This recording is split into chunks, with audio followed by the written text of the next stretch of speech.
ಹರೇ ರಾಮ.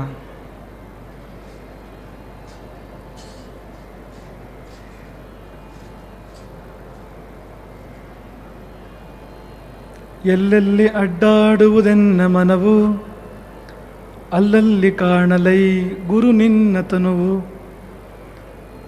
ಎಲ್ಲಿ ತಲೆಬಾಗಿಸುವೆನಲ್ಲಲ್ಲಿ ನಿತ್ಯ, ಕಾಣಲೈ ಗುರು ನಿನ್ನ ಪದ ಕಮಲ ಸತ್ಯ. ಮಾತಾ ರಾಮೋ ಮತ್ಪಿತಾ ರಾಮಚಂದ್ರ, ಸ್ವಾಮಿ ರಾಮೋ ಮತ್ಸಖಾ ರಾಮಚಂದ್ರ. ಸರ್ವಸ್ವಂ ಮೇ ರಾಮಚಂದ್ರೋ ದಯಾಲುಃ, ನಾನ್ಯಂ ಜಾನೇ ನೈವ ಜಾನೇ ನ ಜಾನೇ. ಯತ್ರ ಯತ್ರ ರಘುನಾಥ ಕೀರ್ತನಂ, ತತ್ರ ತತ್ರ ಕೃತಮಸ್ತಕಾಂಜಲಿಂ. ಬಾಷ್ಪವಾರಿ ಪರಿಪೂರ್ಣಲೋಚನಂ, ಮಾರುತಿಂ ಮಾರುತಿಂ ನಮತ ರಾಕ್ಷಸಾಂತಕಂ. ಉಲ್ಲಂಘ್ಯ ಸಿಂಧೋ ಸಲಿಲಂ ಸಲೀಲಂ, ಯಹ ಶೋಕವನ್ಹಿಂ ಜನಕಾತ್ಮಜಾಯಾಃ. ಆದಾಯ ತೇನೈವ ದದಾಹ ಲಂಕಾಂ, ನಮಾಮಿ ತಂ ಪ್ರಾಂಜಲಿರಾಂಜನೇಯಂ.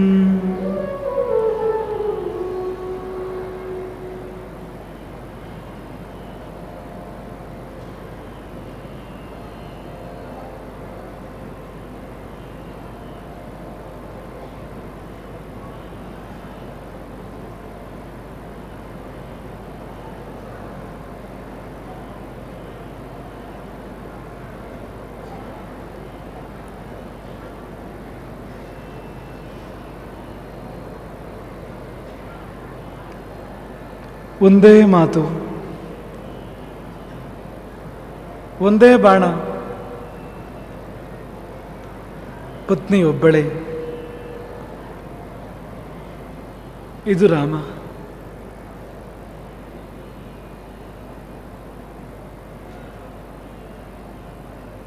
ಒಮ್ಮೆ ಆಡಿದ ಮಾತಿಗೆ ಹುಸಿ ಇಲ್ಲ, ಒಮ್ಮೆ ಪ್ರಯೋಗಿಸಿದ ಬಾಣಕ್ಕೆ ಎರಡಿಲ್ಲ. ಒಮ್ಮೆ ಸೀತೆಯನ್ನು ಒರೆಸಿದ ಮೇಲೆ ಇನ್ನೊಬ್ಬರನ್ನು ಕಣ್ಣೆತ್ತಿ ನೋಡಲಿಲ್ಲ.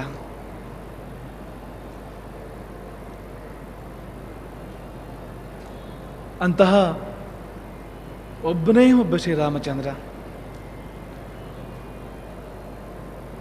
ಭೂಮಿ ಮತ್ತೊಬ್ಬ ರಾಮನನ್ನು ಕಾಣಲಿಲ್ಲ. ರಾಮ ಜನ್ಮ ಸಮಯದಲ್ಲಿ ಇದ್ದ ಗ್ರಹಸ್ಥಿತಿಯನ್ನು ವಾಲ್ಮೀಕಿಗಳು ವರ್ಣನೆ ಮಾಡಿದ್ದಾರೆ. ಒಂದಲ್ಲ, ಎರಡಲ್ಲ, ಮೂರಲ್ಲ, ನಾಲ್ಕಲ್ಲ, 5 ಗ್ರಹಗಳು ಉಚ್ಚಾವಸ್ಥೆಯಲ್ಲಿದ್ದವು ಆ ಸಮಯದಲ್ಲಿ. ಗ್ರಹ 1 ಉಚ್ಚಾವಸ್ಥೆಯಲ್ಲಿದ್ದರೆ, ಉತ್ತುಂಗಾವಸ್ಥೆಯಲ್ಲಿದ್ದರೆ ಆತ ಸುಖಿ ಆಗ್ತಾನೆ. 2 ಇದ್ದರೆ ಮಹಾಕಾರ್ಯಗಳನ್ನು ಮಾಡ್ತಾನೆ. 3 ಇದ್ದರೆ ರಾಜ ಸಮಾನನಾಗ್ತಾನೆ.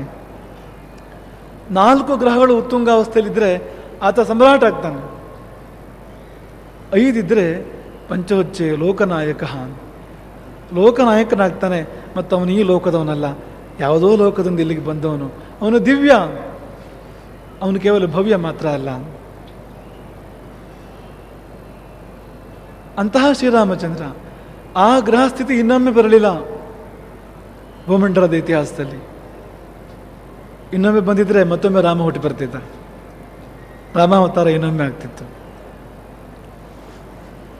ಕಾಲ ಕಂಡ ಏಕೈಕ ವ್ಯಕ್ತಿತ್ವ, ಪರಿಪೂರ್ಣ ವ್ಯಕ್ತಿತ್ವ ಪ್ರಭು ಶ್ರೀರಾಮಚಂದ್ರ. ಯಾರದು ಮಾತೊಂದೇ, ಯಾರದು ಗುರಿ ಒಂದೇ, ಯಾರಿಗೆ ವಲ್ಲಭೆ ಒಂದೇ, ಒಬ್ಬಳೇ. ಅವನ ಬಗ್ಗೆ 100 ಮಾತನಾಡಲಿಕ್ಕೆ ಇದು ಉಪಕ್ರಮ, 1000 ಮಾತಾಡಲಿಕ್ಕೆ ಇದು ಶುಭಾರಂಭ. ರಾಮಕಥೆ. ಸಮುದ್ರಕ್ಕೆ ಸೇತುವೆ ಕಟ್ಟಿದ ಏಕೈಕ ಮಹಾಪುರುಷನ ಬಗ್ಗೆ 100 ಮಾತುಗಳು, 1000 ಮಾತುಗಳು, ಗೀತಗಳು, ಚಿತ್ರಗಳು, ನೃತ್ಯಗಳು, ರೂಪಕಗಳು.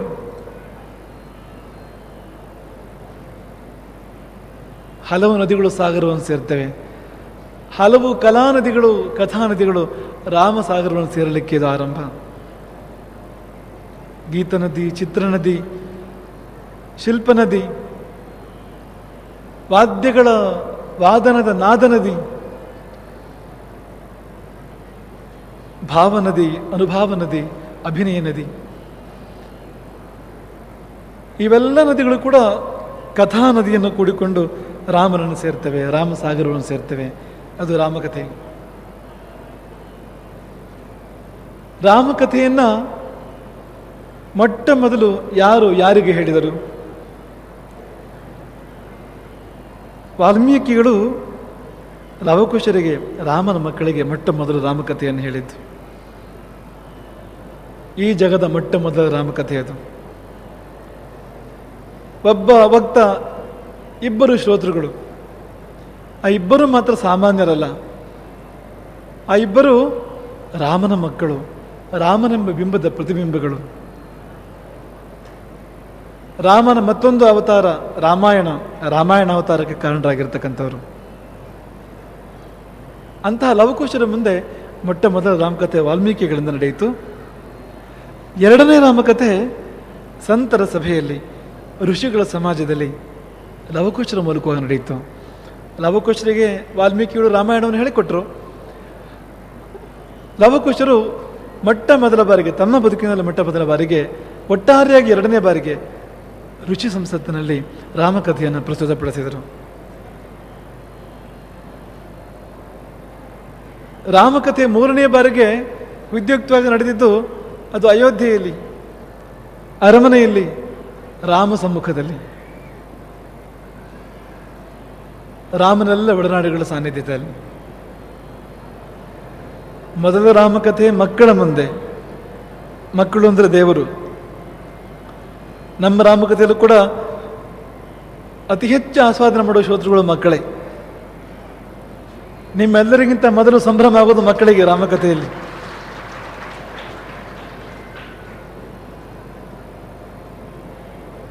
ರಾಮ ಬಂದಿಡಿದಾಗ ಋಷಿಗಳು ಸಂಭ್ರಮ ಪಟ್ಟಿದ್ರಂತೆ, ದೇವತೆಗಳು ಸಂಭ್ರಮ ಪಟ್ಟಿದ್ರಂತೆ. ಹಾಗೆ ಇವತ್ತು ಕೂಡ ನಮ್ಮ ರಾಮನ ದಿವ್ಯ ಮಂಗಲ ವಿಗ್ರಹ ಬಂದಿಳಿಯುವಾಗ ಮೊಟ್ಟ ಮೊದಲು ಸಂಭ್ರಮದ ಪ್ರಕಟೀಕಾರ ಆಗಿದ್ದು ಮಕ್ಕಳ ಕಡೆಯಿಂದ.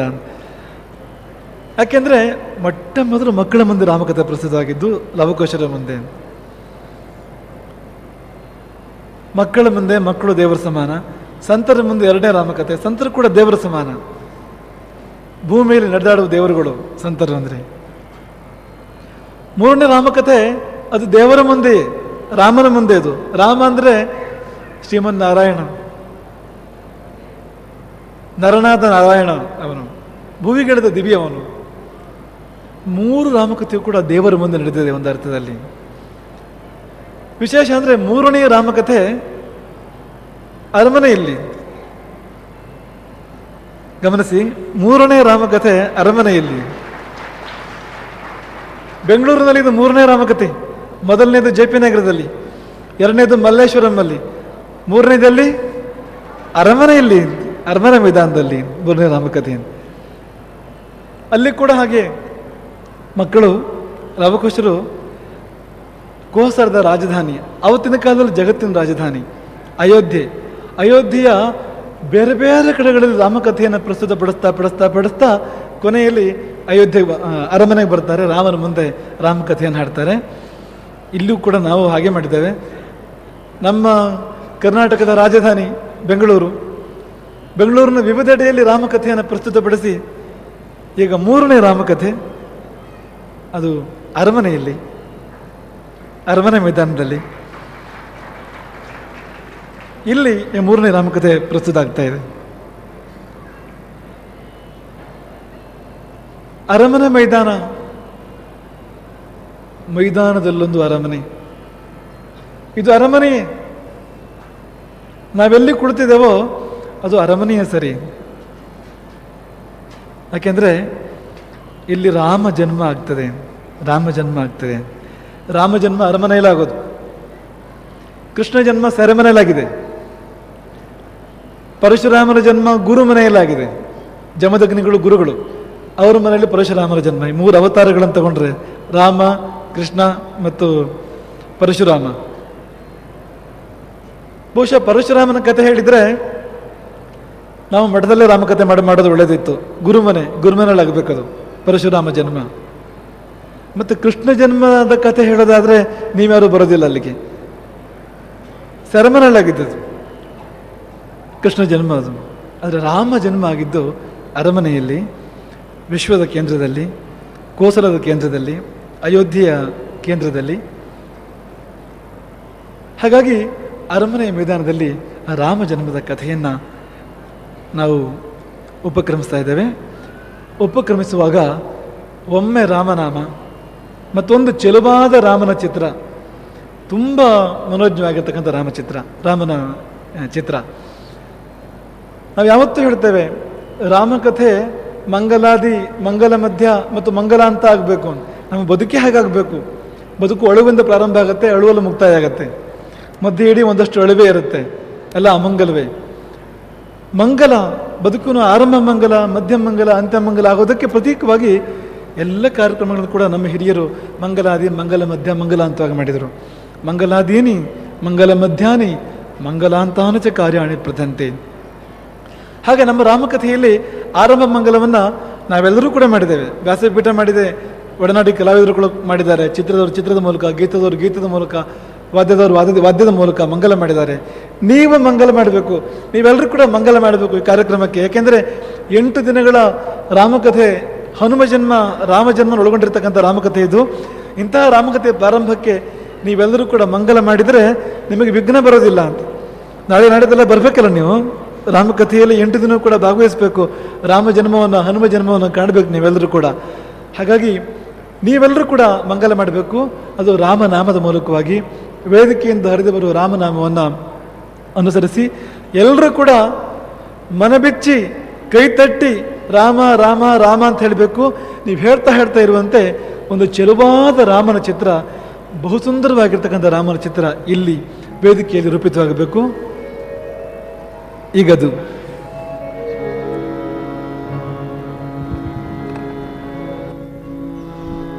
ರಾಮ ರಾಮ ರಾಮ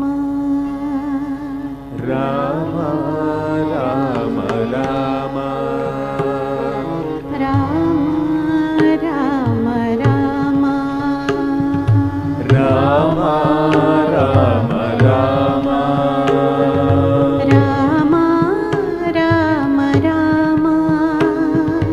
ರಾಮ ರಾಮ ರಾಮ ರಾಮ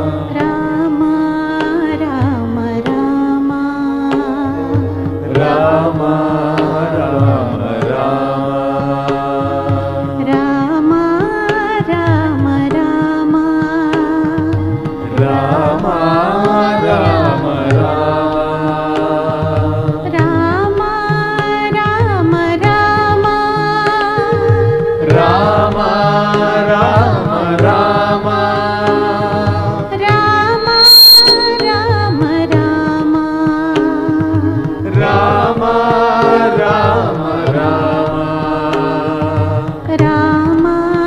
ರಾಮ